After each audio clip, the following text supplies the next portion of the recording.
Have you ever dated someone only to be surprised when they tell you that they're actually the prince of a small European country?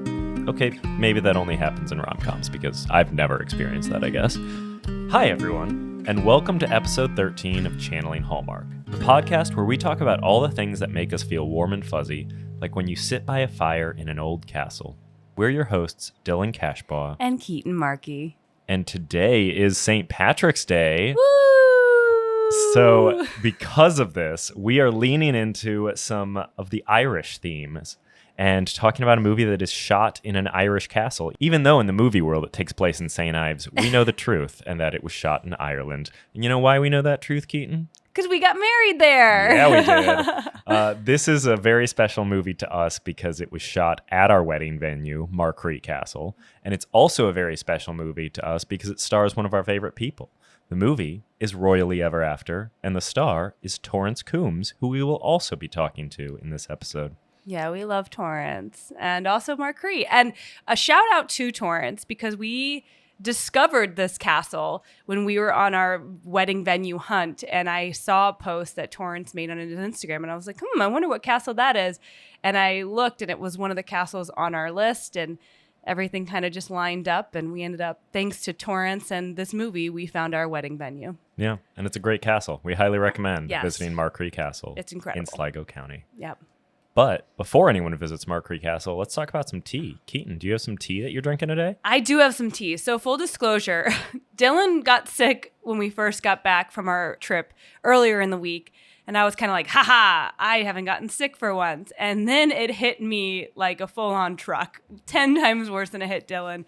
But because of that, I'm so grateful for the Republic of Tea, superfruit tea, green tea with amazing acai. So I'm hoping this makes me feel a little bit better. But let's take a little sip. Let's listen on the tea. I mean, it's a good one. It's good. Dylan can... Oh, why are you so much better at that than I am? I just have more heat tolerance, you know? I guess. I have a very sensitive tongue. Okay. It's good. It's really it's really light, really mellow, but hopefully it'll help me feel a little bit better. Yeah, I feel like it's a nice, light, refreshing, just a little bit of fruitiness with the green tea. I think it's good tea. I like it. Again, this variety pack you got, dude. I know, right? You really scored. You know, some say variety is the spice of life, and some say it's the tea of life. Is that a Dylan Cashbaugh phrase? It can be. Okay, well, there you go. So while we are sipping on this tea, I think we also should share some hot cocoa. Keetin, do you have any hot cocoa you want to share for this week? I do.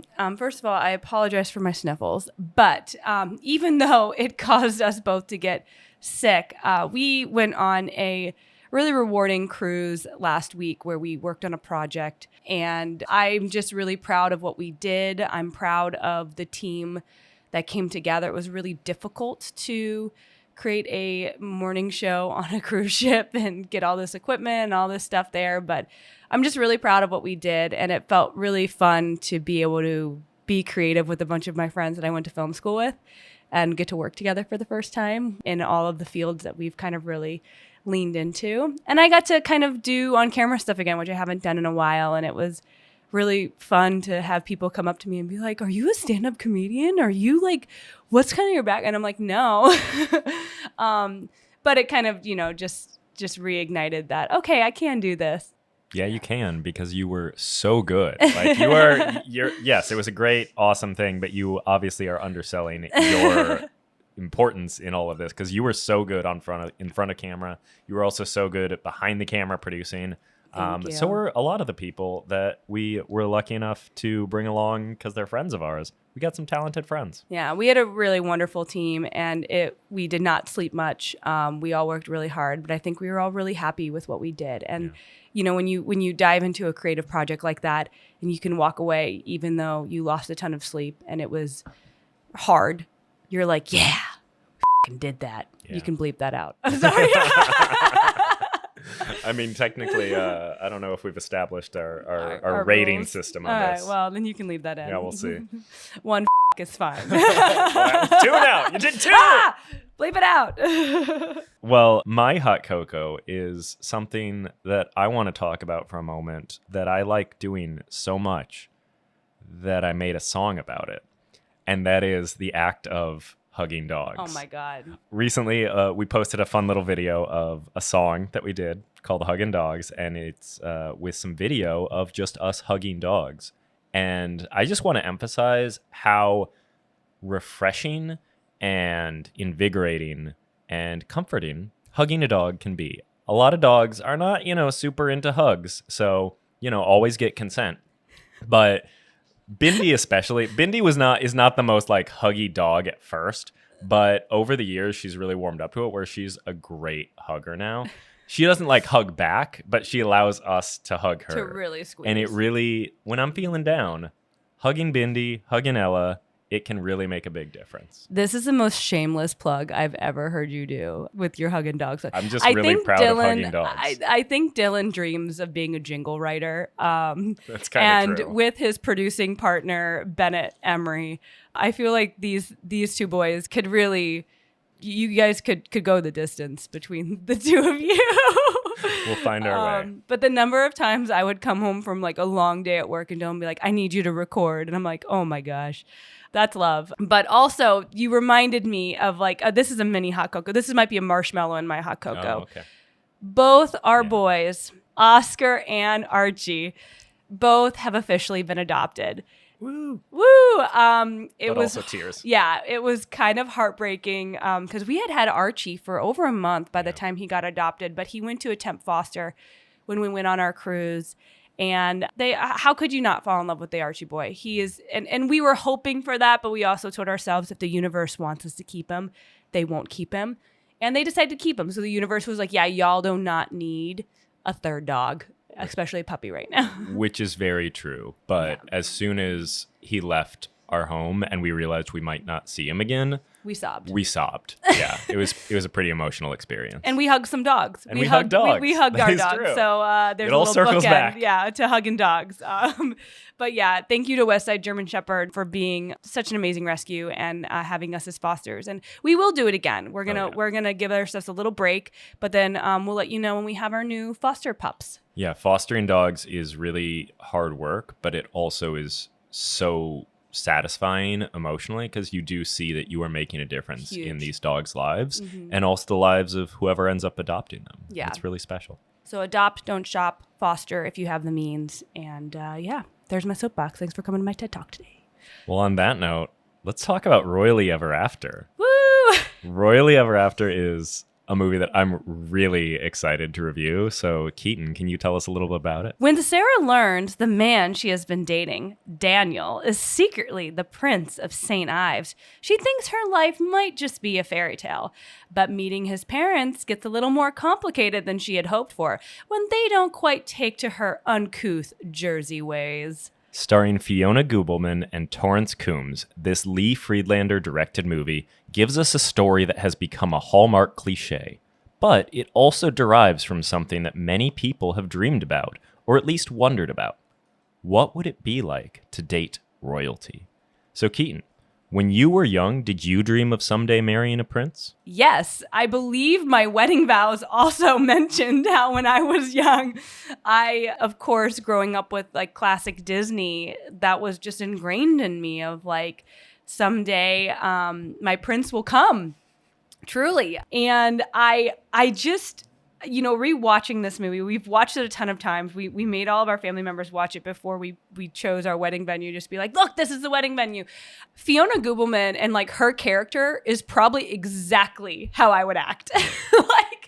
like I would make friends with the staff. I just love Fiona Gubelman's take on it and just how like immediately when Torrance says, oh, I'm a prince, I'm not Danny, I'm Daniel. And she just immediately starts laughing. And I was like, I would have the same reaction. Because what else are you supposed to do? But I will say this too, of all the Hallmark movies that I've seen in kind of this genre, they are my favorite chemistry. And maybe I'm biased because I know Torrance, but like, they just have such adorable chemistry. I just love it. They were the Meghan Markle and Prince Harry before the real life version. Wow. The Meghan Markle and Prince Harry of St. Ives. Now, so I agree with most of what you said, except there's one thing that I know you would do differently, and that is you would actually do preparation before meeting royalty of how you should act, because that was All right, I'll just start out with the negative because overall I'm very positive on this movie. But just to get my little nitpick out of the way, it is that I feel like the prince, Torrance, Daniel, would have given her a little bit of a heads up of like, hey, here's some things that you should or shouldn't do. Here's some things you should be aware of. Like, we are going to get there and dinner will be promptly at this time. Address them in this way. Shake hands, curtsy, like whatever it is, he would be, I feel like if he actually cared about her impression on them, he would have given her some tips and tricks that he did not give her. And similarly, if she was actually as nervous about it as she portrayed herself to be, she would have done some research in advance rather than just getting there and being like, oh, wait, what do I do? You know, Google what does the king look like in advance, maybe. There's some things. Damn it, Googleman, Google. Googleman. Googleman. Well, first of all, I hope Torrance doesn't deduct trivia points from us because you're giving him this critique. But well, this is not directed at Torrance. No, this is more the writing. Yes, no, of course. You know, and it felt like he did, but he was kind of a little more laissez-faire with like understanding that she was going to make mistakes, where his parents were kind of like, you can't make any mistakes. Like, but I think that was like the number of times when we were watching this where Dylan kept being like, damn, he's charming. He's just like, he's just so sweet in this movie and he's so endearing to her. And I totally believe that he's just kind of like forgiving. Like he probably on the whole plane ride over was like, let's go through this list of things. And she was probably like, okay, yeah, got it. They're going to love me. Like, whatever. And then they got there and she was like, oh shit, I really should have been paying attention.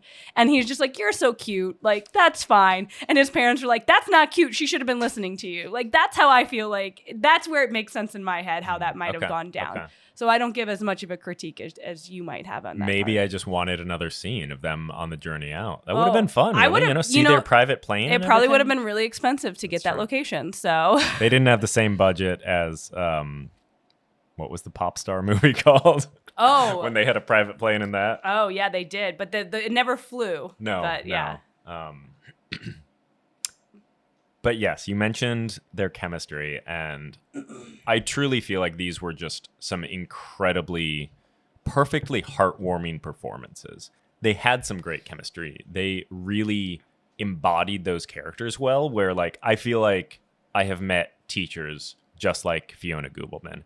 I haven't, as far as I know, met any princes to know if Torrance portrayed a prince accurately, but he at least presented what in my head a prince would act and behave like. So I really enjoyed their performances a lot, and I think this movie would not be what it is without their performances, without their chemistry. They are in probably 95% of this movie. This movie would not be successful if they didn't nail the roles, and they nailed those roles. I also want to talk about the entire cast as a whole because I felt like I loved this cast. I loved the king and queen. First of all, whoever cast it, I don't know if you cast Torrance first or the king first, but they really look like father and son. I just thought they were sweet. I love the sister. I love the sassy, somewhat villainous character in a Hallmark movie. They're always my favorite. And sometimes people can pull them off and sometimes they can't. But Rebecca Wainwright, she played Torrance's sister. But I loved her so much, and I love kind of her turn of like, oh, let me help, but oh, wait, I actually kind of like this girl, and then, oh, wait, but I actually want to be queen. You know, there's a lot of layers to her. I felt them. I thought she was a very fun villain. I just love a villainous character in a Hallmark movie, especially. She kind of goes on a journey. Like she wants to be villainous at the beginning, and then she starts to kind of like this girl, and then she's like, oh wait, maybe this girl can help me because I want to lead the country. And then so she starts helping, and then like it just, I really liked her. I really enjoyed her. I want to see her more. Yeah, I mean, I think also her as somewhat the villain, and then also Queen Patricia, played by Carmen de Sautoy, also as the other villainish, I say villainish, not villainous, villainish character. This is going to lead into a larger topic that I want to talk about, but they were to me kind of the perfect examples of what a Hallmark villain should be, in that, yes, they were antagonists in the story, but they were not bad people. It was more the system and the exterior forces of the world that were the obstacle that they had to overcome. These people were not bad people. They were not mean people. They were just a part of a larger system that Torrance and Fiona had to overcome. And to me, that is kind of what I like about Hallmark movies in their best form, is when there's not really a villain, because in the ideal version of a world, there aren't villains. Maybe there are obstacles in our way that are put there by some larger forces, but the people you meet along the way are not out to get you. They are just doing their own thing. Can I critique actually a little bit what you said? Yeah. I believe that those characters specifically had to conform to the system that was surrounding them. And I think there was still some animosity for the fact that they had to conform to that system. So then when you have these two new characters, the Daniel and the Sarah, coming, and they're like, we're not going to conform. We're actually going to change the system. They're like, whoa. We weren't able to change the system. So why would we want you to change the system? We had to conform. So, hey, get on the bus or get out. And I think that's where kind of the fight is, especially, and also, like, again, it's a silly Hallmark movie, but you see that journey of both the sister and the mom of being like, wait, maybe the system that we conform to is wrong. Mm-hmm. Maybe they're not wrong. The system is wrong. Yeah. And they helped them kind of go on that journey. And it was so sweet. And I loved it. Warm and fuzzies. It really was. And like I alluded to earlier, I do want to take some time to talk about, to me, I acknowledge my bias because this was shot at our wedding venue, and I have probably watched it more times than any other Hallmark movie.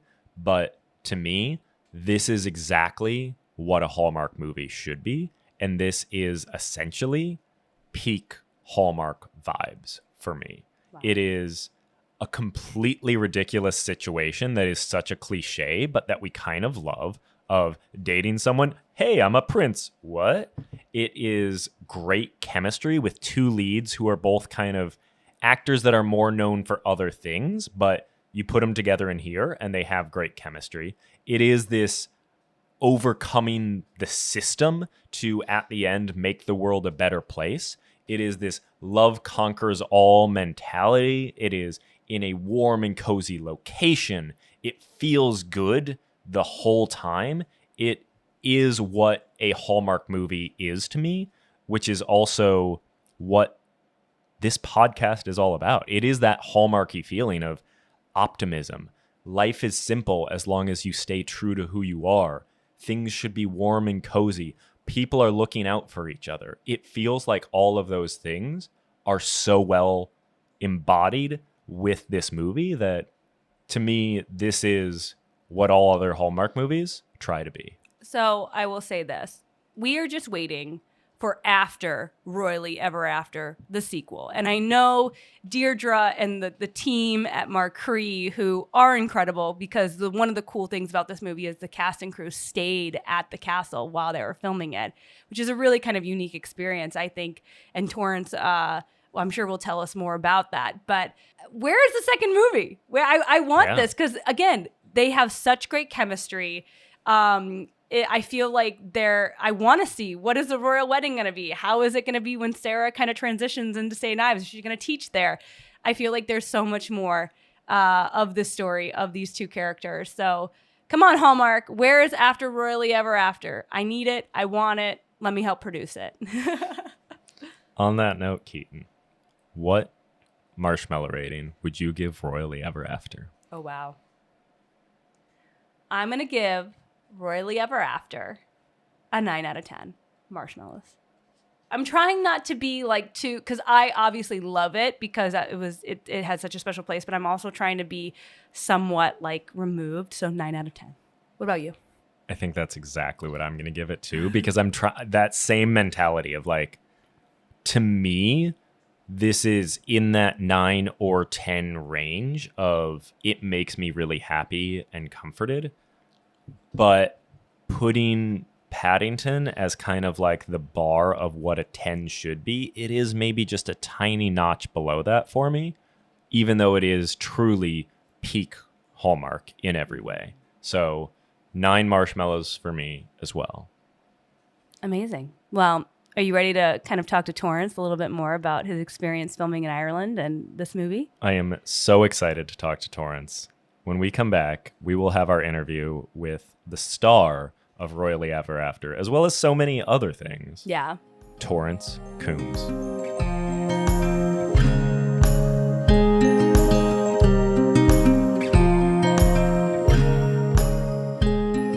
Our guest today is Torrance Coombs. Hi. I told you I was ready. That's true. You were readier than I realized. Yeah. Our guest today is Torrance Coombs, an actor who you might know from his roles in Rain, The Tudors, or in a number of Hallmark and Hallmarky type movies. Or some folks might know him as everyone's favorite SAG Awards bartender. Whatever it is, though, people seem to love seeing you on their screens. So Torrance, I am curious if you have a favorite role that you have done. Well, I personally don't love seeing myself on screen, so I'm glad other people disagree with me. But so do I have a favorite role? I have two, and for slightly different reasons. I think the coolest character I ever got to play was Thomas Culpepper on The Tudors, because he was just what a bad dude, and just what an interesting, nuanced character, and also a historical figure. So that lends this sort of weight to everything. So that was cool. But then, like, the one that was kind of the most special was to play Bash on Rain, which is like, I was cast in the pilot, and there was a fairly long audition process. And then, the pilot sort of is the underdog, and you wait to hear if you get picked up, and then you wait to hear if you get another season. Like, you just never know if you're going to see any of these people again. And then, you watch your social media following grow from like 500 followers to 500,000 followers. And then, there's a billboard in Times Square and your friends are sending pictures of your stupid face on the side of a bus somewhere like that. So it was all the outside trappings of that one that made it overall, I think, the most special experience and the thing that I own the most.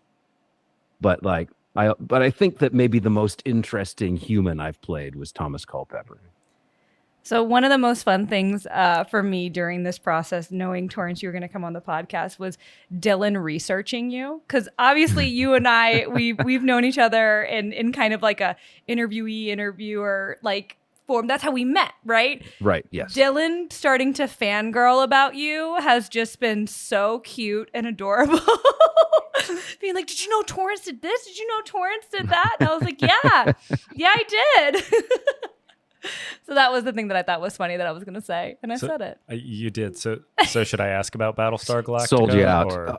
Battlestar You Galactica. should ask about Battlestar Galactica. I mean, the way I responded to just the words Battlestar Galactica should tell you should pull at that string a little bit. I want to pull at the Battlestar Galactica string, because honestly, that is one of my favorite TV shows of all time.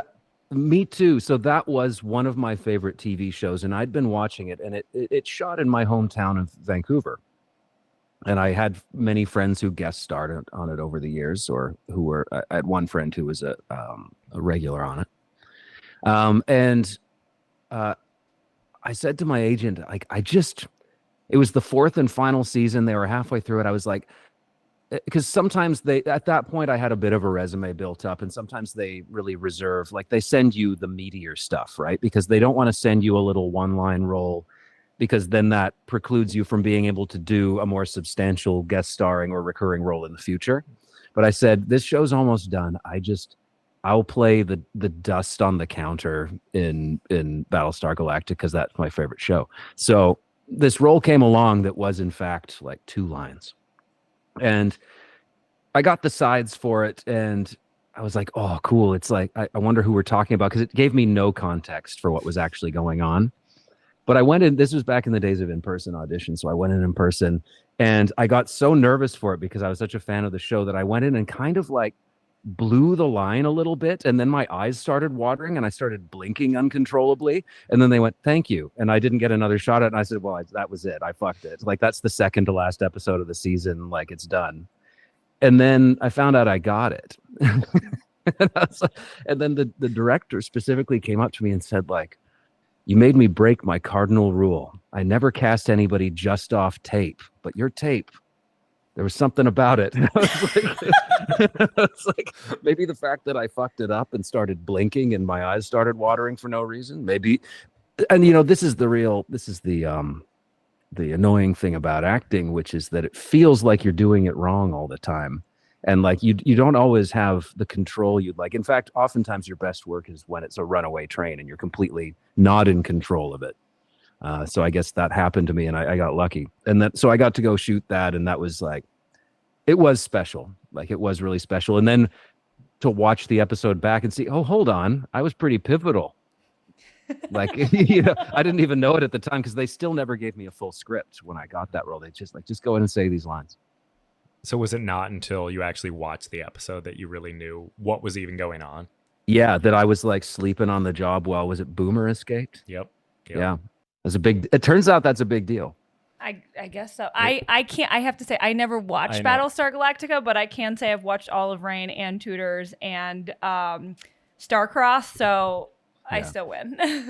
I will say there's a disappointing thing. This happened to me on the Tudors, and it happened to me on Battlestar Galactica, which is like, if this is a show that you love and you watch, you step onto set and you go, oh, it's all cardboard. Okay. Like, it does. You've immediately not ruined the show for yourself exactly, but then when I'm watching Battlestar Galactica and I'm immersed in it, my stupid face suddenly shows up and I go, oh, that's dumb. Like, it's there's nothing more immersion breaking than seeing your own stupid face show up in the show that you love.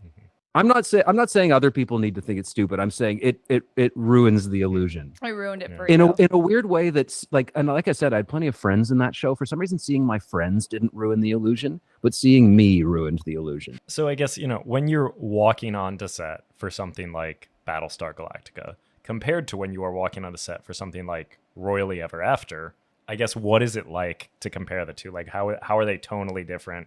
Do you feel like you approach them differently? Yeah, they're different for a number of reasons. So something like Battlestar Galactica, you're walking onto somebody else's show. So you're very aware of the tone that they've already established, and you're trying to fit into that and be a part of that. Also, that was shot, my scenes anyhow, were shot in studio. So it's on a sound stage. It's set up that way. Royally Ever After is two things. One, it doesn't exist yet. You get to create it. You get to set the tone, you and your co-star. And so Fiona Gubelman and myself, we had great rapport from the beginning, and just great we were really fast friends. And I just loved working with her. And so we set the tone together on what we wanted that relationship to look like and that movie to be. And then the other thing that was very different about it was, as you guys well know, we shot it in a real castle in Ireland, which comes with a bit more of an energy to it than a soundstage does. There's so many of the elements, the design elements, were already in place. You get just more of a sense of place and of grandeur and of history and things, and then that's just that helps inform what you're doing too. That was a great segue, Torrance, so I appreciate that. Diving more into kind of working in a real castle, and specifically working in Ireland, you've actually done that on a number of your projects.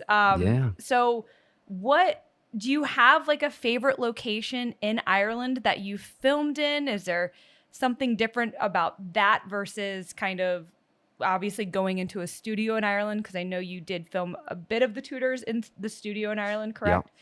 Yeah, I've shot in studio and at a lot of locations in Ireland. I could tell you the worst location, which is not what you asked, but it stands out more than maybe the best, because honestly, it's a place with so many. If you're shooting on location in Ireland, you've won the lottery, frankly. Like, it's just such a beautiful country. But this was beautiful, but it was awful. We were out on the West Coast, and it was a very, very windy day and kind of damp, as it usually is on the west of Ireland. And we were shooting this scene that required it was for rain. And we were shooting the scene that required a lot of stillness, and the midges were out that day. So the midges are these, for people who are the uninitiated, are these microscopic little flies like crawl like into your eyelids and just all over your body and just bite you. And you can't even really swat them because it's like trying to swat dust. They're that small, but the bites itch and they hurt. And it's just, and so we're doing this scene trying to act it's this tense scene of diplomatic relations between France and England, where we're sort of, marrying off these little children to each other as a gesture of goodwill. And so it's this very tense moment where things could go south at any moment. And you're just standing there still, and you can just feel these flies just penetrate your entire being and just biting. And you're just trying to like not wipe your face, not flinch, so everybody's doing that. Meanwhile, we had this one background actor who just was having none of it. He's just going, just smacking his face and we're like, all right, thanks, dude. Now we got to redo it. So that location, beautiful, but it was awful. Most beautiful has to maybe be a tie between Ashford Castle, which was the main exterior set for the Castle in Rain, and then Mark Ree Castle, where we shot Royally Ever After, which again, as you guys have borne witness to, is just a beautifully restored castle. And you stayed there, right? Like that was, I think I remember us having a conversation of what was so unique about that shoot is you guys actually stayed at Mark Ree where you were filming while you were filming it? Yes. So there were some quirks with that because Mark Ree, I don't know what it is now. At the time, it was not a hotel, but it was a wedding venue. So they didn't have an in-house restaurant, which is funny because it's also kind of in the middle of nowhere. Like the nearest town is a 20-minute drive away. So when you get off set, you've got these per diems, but really the only thing is there is like a bar. And so the cast and crew after set would just go to the bar and drink gin and tonic. And the producers would procure us sort of a charcuterie board. And that was basically our dinner was some ham and gin every night. And then the rest of our meals were just set catering. It sounds like a rehearsal dinner. I was Yeah. I was gonna say that ham and gin sounds actually like a proper Irish meal. Yeah, exactly. It hits all the food groups. There you go. For context, we will release this on Monday, which is St. Patrick's Day, thus the Ireland-related question. And you know what? Royally Ever After, we were there for Paddy's Day. So I spent St. Patrick's Day in Sligo, which is the nearest town to Mark Ree Castle. So in Royally Ever After, and also in Rain, and a number of things that you've done, you've been able to actually shoot in a castle, these incredible locations and things. Mm-hmm. When you step onto that, does it feel like you're just immediately into character? Like, how different does it feel when you have that real set, or not even set, but real location that you're stepping into? That's interesting. I hadn't thought too much about that. I guess it's maybe not when you're on set so much because set deck in studios is so impressive. Honestly, your brain's fooled into it anyhow. But I do think it's maybe when you punch out for the day and you're still in a castle and that's where your room is, that's where your bed is. I do think that has a kind of cumulative effect over time when you're living in this castle and then also working in it. Yeah, I guess the cool thing is if you're playing a royal or somebody who is accustomed to being in a castle because that's just where you live, I do think that maybe it's helpful because I think, you live in a castle, you just take the castle for granted. You're like, yeah, this is my dirty castle. Who cares? And so like actually living in the castle, you stop noticing how wonderful it is after a while. And you're just like, it's just my castle. It's just my house. That's my fireplace. This is just where I live. My throne. That's my room. That's it's fine. And that's how you channel the royalty with that snobbish attitude. It's great. Exactly. Which is just like you adjust, human beings, we adjust to our surroundings. So royals like, yeah, this is just my house. Big deal. Mm-hmm. Now, I know in Starcross you shot on location, but did you shoot in a sound stage on location or did you actually shoot in some cool spots? No, that was, we shot that almost not at all in studio, almost entirely in location. So that, like, of all the shows I've done, that was the most expensive, the most location based. So we shot that. It was called Still Star-Crossed. It was a short-lived show for ABC, and it was like a Romeo and Juliet sequel. And I was playing Count Paris, and the story presupposes that Count Paris survives his duel with Romeo and secretly plots his revenge in the background. So it was a very fun character. We shot, I think, in 6 different cities across Spain, in all of these UNESCO World Heritage sites. My apartment was in a city called Cáceres, but I was living right on the main plaza. And Game of Thrones was there shooting at the same time as we were. That it subbed in for King's Landing. It was there, and I know they used like Dubrovnik and some other places too, but this was one of their main King's Landing locations. So we were actually there first, but then they came in and They copied you. took all the attention away.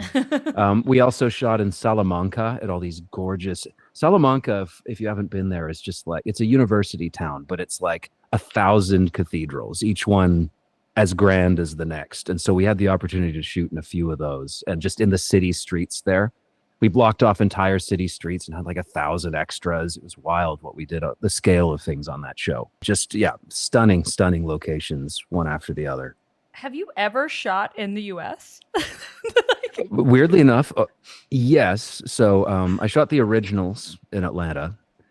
And then I did, if we're keeping it slightly on the Hallmark topic, I did shoot Romance in the Air in Utah and then Lake Tahoe. So it seems like a lot of your roles in the projects that you take on are, whether they be Hallmark or something else, they are kind of like warm and cozy roles in warm and cozy movies. I mean, maybe not so much in like The Tudors, for example. I know he has a pretty intense arc in Rain as well, you know, and also like he's plotting murder and still star-crossed. But yeah, you know, there's some murder plots here and there, I guess. But interestingly enough, even though Rain, it has those elements to it, what I've learned about it in the years since we did it is that it's a comfort show for people. Absolutely. And it is funny how like sometimes things that have fairly intense moments and themes can become comfort shows nonetheless. So it is one of those for people. Tudors used to be that for me in college. I would just throw Tudors on. I loved it. I love I love the Tudor era. Yeah. When you know he's gonna kill all his wives, so there's you're not shocked by this. You just go, oh yeah, he does that. And also like that ensemble cast is just so incredible. Like, yeah, some wonderful actors in that. Incredible cast, including you, obviously. Well, I was very lucky. Thank you for saying that. I was very, very fortunate to join that show. Yeah, a lot of real hard hitters in that. Has it been an intentional choice to kind of find these comfort roles in these comfort movies, or is it specifically just because you have a very soothing, comforting voice that obviously you're drawn to them naturally? Yeah, maybe it's that. I don't know. I certainly haven't sought them out specifically. But I do think that once you maybe do a couple, people figure out what your energy is, and then they keep you in mind, or that almost serves as your demo reel for the next one. And sometimes people accuse casting directors of lacking imagination, but I don't think that's unique to casting directors. Like there's certain types of roles you like to see people in. Like, I don't know, you like when Will Ferrell, you want to see him do his best Will Ferrell. You know what I mean? Like, not that he isn't good at other things. It's just like if he doesn't have some Will Ferrellisms, you end up going like, oh, why'd they cast him then? So, yeah, I guess just unwittingly, and I get asked sometimes like, you know, why do you choose these types of roles? And I'm like, I actually don't think I've been particularly choosy in my life. I've basically, if somebody offers me money and says, here's a cool role, I say, yeah, let's do it. I remember whatever that role might be. I remember the first time I met you and you not having a British accent, and I was just like, wait, what? Like because Right. everything I had seen you in, you were always British. It was always somewhat historical.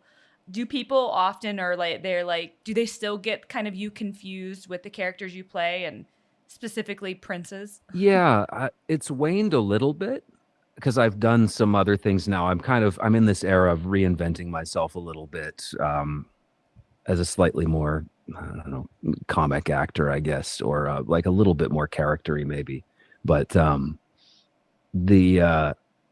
yeah, for a while I had a streak of, for some reason, just playing British guys. And there's something maybe about putting the accent on that was inadvertently freeing me in the types of choices I was able to make. So it wasn't just a difference in accent. It was that it was allowing me to make bolder choices in my acting somehow, because it felt like another layer of protection or a mask of some kind. It's sort of like when somebody puts on a bunch of makeup for Halloween or something, suddenly they're bolder, you know, they can do things that they were too shy to do before, or you know, I almost feel like accents are that for me. It's like, here's this thing to focus on so that everything else is just kind of like, don't worry about your choices now because you've got this crutch.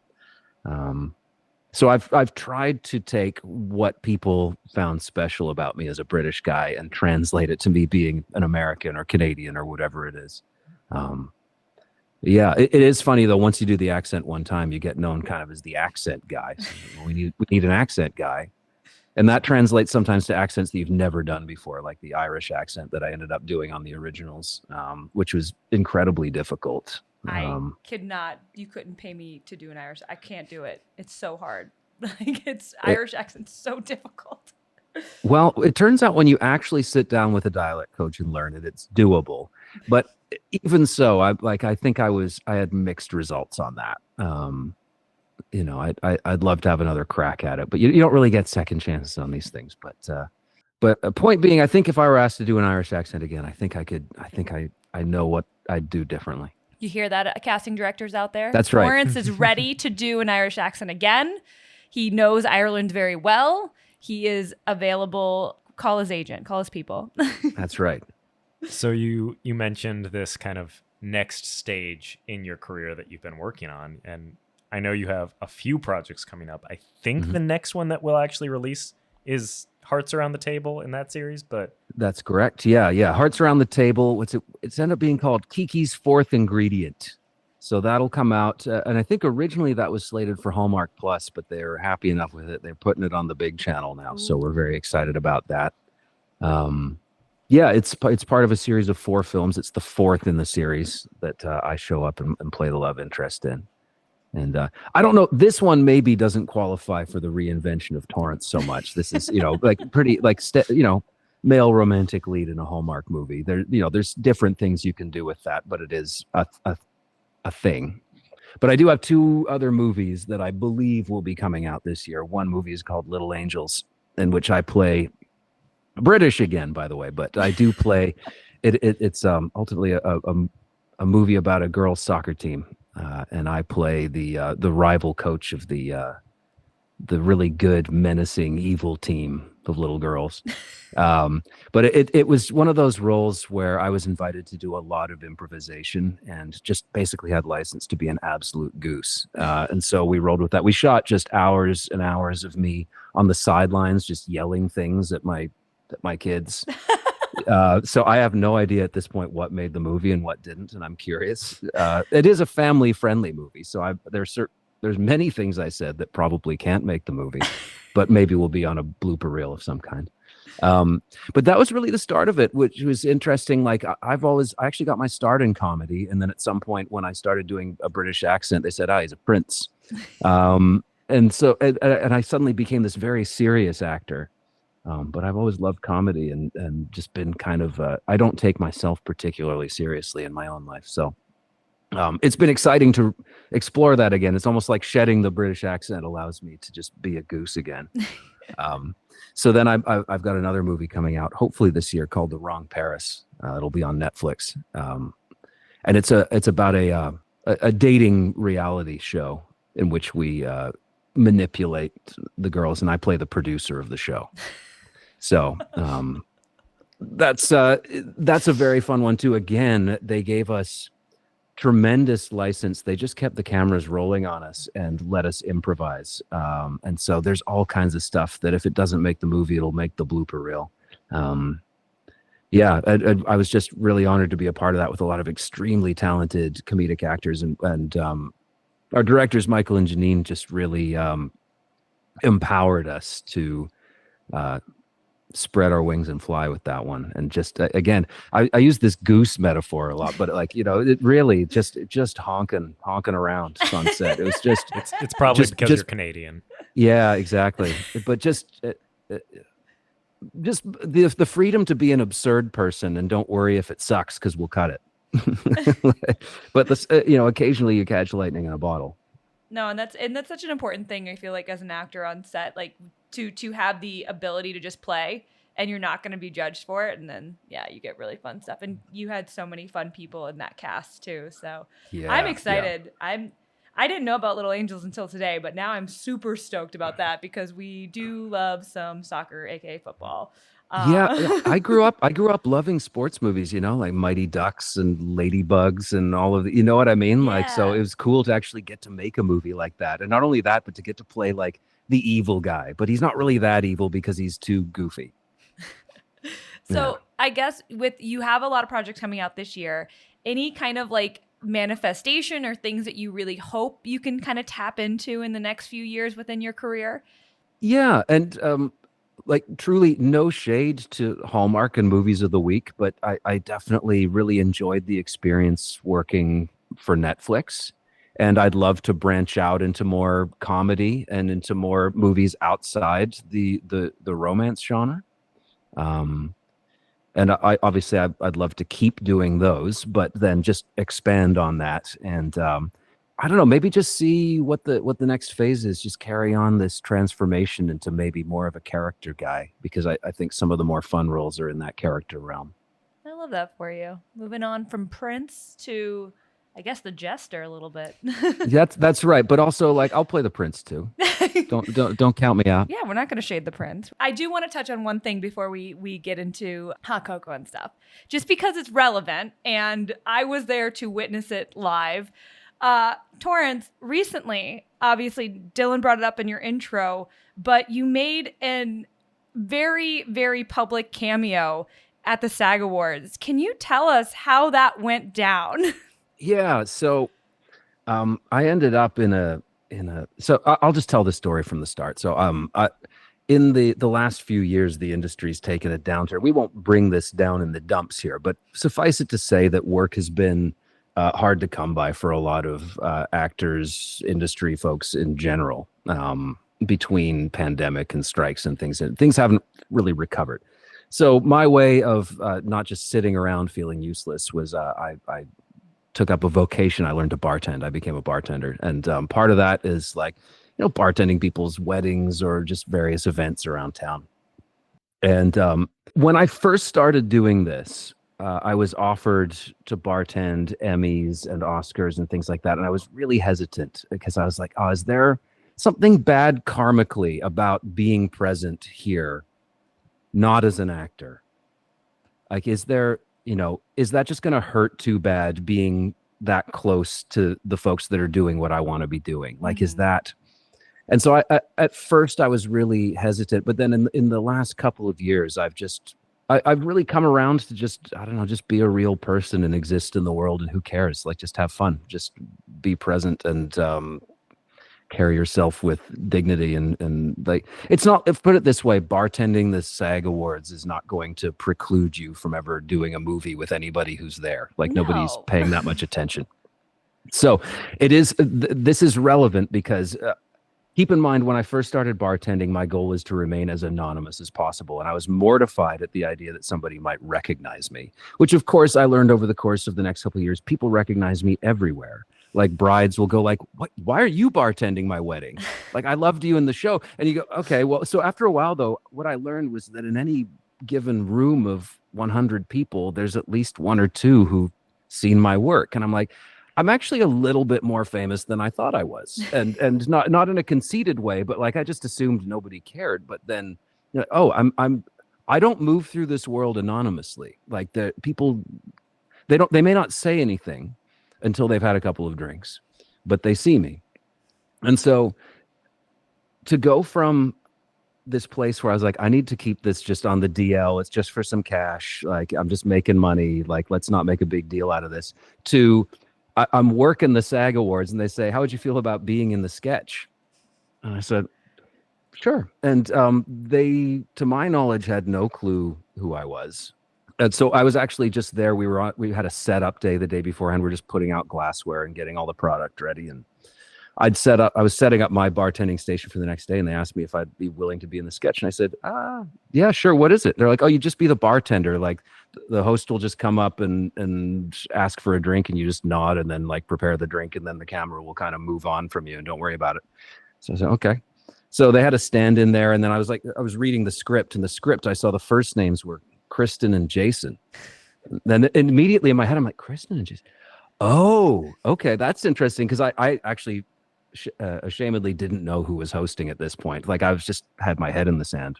so I'm like, oh, that's cool. I'm going to be in the sketch with Jason Segel and Kristen Bell, and it's going to be a Forgetting Sarah Marshall thing. But at this point, it was stand-ins and, it was like rehearsal and getting the lights right and things and the sound. So the next day rolled around, and sure enough, I was in the live broadcast. And what I didn't know, because there's no chance to see what the framing would be, what I didn't realize is that I'd just be there in the background doing the whole time. And here's a fun thing. So I did notice in the comments on the video, people kind of popped off and recognized me. Some folks thought that I'd been cast to play the bartender. And in this new era of being fully myself, I will admit that no, I was in fact simply hired as a bartender, was not paid as an actor, ironically, by the SAG Awards because I had no speaking lines. I signed a waiver. It's fine. I don't think the full circle from being hoping nobody would notice me bartending to just being on a live broadcast and being quite prominent as a bartender was a very funny journey. Well, and it was also on Netflix, which was a goal of yours. So that's right. Yes. Yeah, exactly. So no, honestly, it's so funny. And it was heartening to have people notice. That was actually weirdly heartwarming. And, there's always some comments that are like, man, how far he's fallen, or that's sad. And I'm like, I'm not sad, man. I still get to do what I love. And this is just my other job now. And it was also just funny. And is there anything more saggy than ending up with an acting job because you're a bartender? I don't know. It was pretty, it definitely made my day. It became a thing, and like People magazine reached out saying like, was that you? Do you have any comments? And so I was like, oh, this officially turned into a thing, which is very funny. And actually there was one comment. So just in case this person's listening, there was one comment, because I read some of them. There was one comment that said, because Kristen Bell comes up to me in the sketch and orders a water with lemon, and the comment said, he's not making a water with lemon, LOL, or something to that effect. And I can confirm that I did in fact make a water with lemon and put it like, that's exactly what that drink was. I don't know what to tell you. Kristen drinks a water with lemon, everyone. If you want to know, I don't know if she even drank it, but that's what I made. That's what I made. I didn't pee in it. Oh, that sounds like it's like, I promise. Is that what you usually? No, I'm kidding. It sounds like exactly what someone would say if they peed exactly. in it. That's, no. From your answer to that, and also from like knowing you at trivia night and things like that, it seems like you kind of just get a lot of joy out of bringing out joy in others and making other people smile and laugh and happy. Why, I guess, is that something that you value? It's true. As you say it, I hadn't thought much about it, but as you say it, it rings true. And one of the things, as I've diversified my life in the times, I made a living solely as an actor for 17 years. So when the time came to diversify and find other things to make money and fill my time, yeah, I guess the common thread is bringing a sense of professionalism to whatever it is I do, but also, yeah, just, I don't know, I'm a pretty joyful person. And I do think that I've learned that some of my joy in acting is not like the craft and like plumbing the depths of somebody's psyche, but a lot of it is just like entertaining people. It's just like being on set and like farting around with your friends and eating some craft service. And I'm like, honestly, like you can do that hosting or in any number of other entertainment related things. So that's something I've discovered about myself, is that I do like to host and entertain and bring people enjoyment and happiness. And maybe that's a gift I've been given. I don't know. I at least try to have fun and laugh at myself and not take myself too seriously, and hopefully other people feed off that. I mean, I think we have definitely both experienced joy because of you. So thank you, Torrance. Well, thank you. I appreciate that. We sometimes experience joy on a weekly basis That's because true. of Torrance. So we are very fortunate. Speaking of what brings us joy, Torrance, we do this thing on the show. We call it our hot cocoa. And it's basically like something that's happened recently that brought you joy or warms your heart or, was a happy incident that happened. So do you have any hot cocoa you'd like to share? Yeah, sure. It's like a bit of a double-edged sword, hot cocoa. So in the world we're in now, where there's sort of saber rattling and talk of annexing Canada and all this stuff, and there's anthems being booed and all, like I'm a big hockey guy. I'm from Canada. So there was the Four Nations tournament, and there's this sort of political underpinning of things all of a sudden that raised the tensions. So I recently went to a Canucks Kings game in Los Angeles, and I was thinking, like, I wonder what it's going to be like. Like, can I wear my Canucks jersey to this thing? Can I, like, is there anthem booing? Is there tensions now here at this? And ultimately, what happened at the game was that everybody was exactly the same person they were last year before this election and this president. And it turns out that there's just a camaraderie and a goodness to the people in Los Angeles, and an understanding that our governments are not their people. We may have elected them, but they don't represent us and all of our values at all times. And so there was something kind of neat where everybody was just like standing and cheering both anthems and respecting, and just like, the playful trash talk that happens when you're a visiting team's fan in the home building. But, like, I don't know, there was something nice about remembering that people didn't change overnight. Like, the good people are still the good people, and overwhelmingly people are kind. I just got goosebumps. know, That that's was really really sweet. And thank you for that insight on it's safe to go to hockey games again. Yeah, but I think just beyond hockey games too, I suspect most places that you go in the United States or Canada, people are just gonna, times are tough, but we're homies. Yeah. So Torrance, any final things that you'd like to plug before we have to let you go? Yeah, I mean, I think we've touched on them all, but just to reiterate, we've got Hearts Around the Table, Kiki's fourth ingredient, and that's on Hallmark, and April 12th is the date for that. So that's the next thing I have coming out. And then tentatively, I'm hearing May for a theatrical release of Little Angels, and then hopefully sometime later this year, we have The Wrong Paris on Netflix, but we'll see.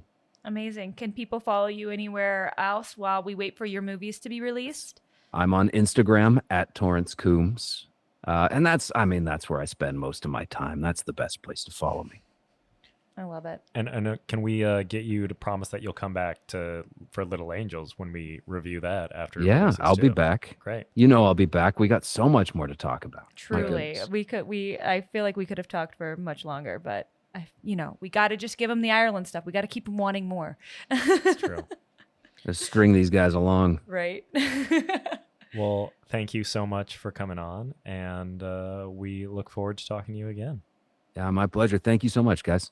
That was our favorite trivia host and Hallmark actor, Torrance Coombs. And that is our episode.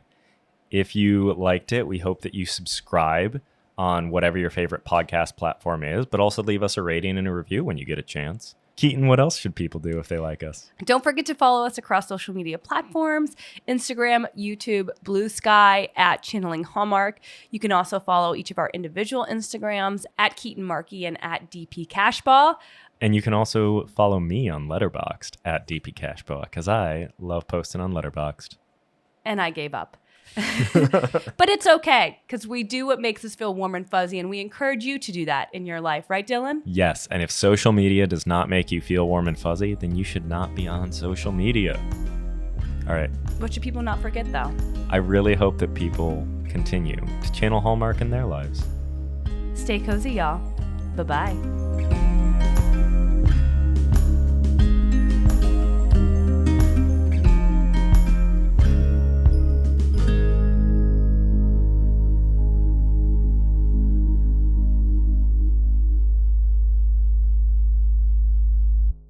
Channeling Hallmark is an independently produced podcast and is neither sponsored nor sanctioned by Hallmark or any other entity. Thank you for listening.